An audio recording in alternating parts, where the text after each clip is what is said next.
Good morning po mga idol. Yan. Mga kasampagita. Sa umaga na naman po ng Sabado, yan, may biyaya na naman po tayo. Kaya maaga po tayong nagising.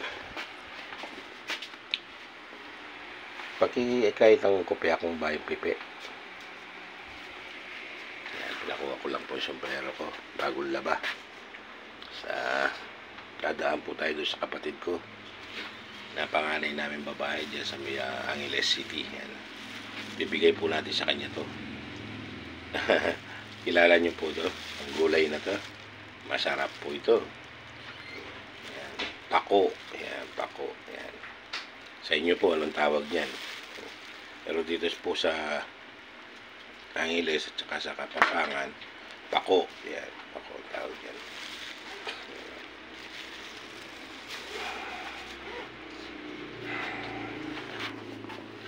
Yan.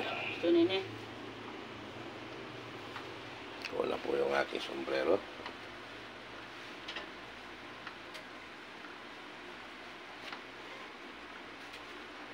Kung mahigpit.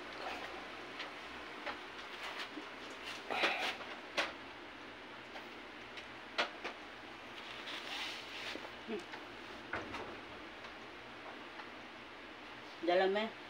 Oo. Sino yung bag ko? May tanggali. Yan, good morning po sa inyo. At saka nag-almusal po akong konting kanin, fried rice. Yan. Para hindi tayo mangasim ng sikmura sa biyahe. Malayo-layo po ang biyahe natin ngayon.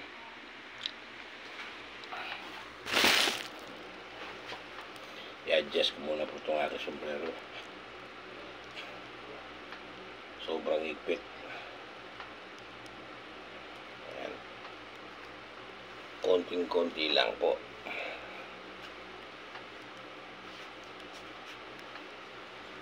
Oh. Ayan, tamang-tama po. Pang-limang sombrero ko na po ito. Iba-iba. Yan, makaalis na po tayo yan. Lum lang tayong tubig.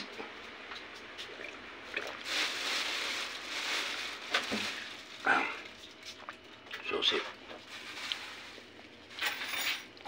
Daling ko lang ang pako. Yan, good morning po. Yan. Biyahe muna po tayo mga idol, mga kasampagita. Yan. Thank you very much po.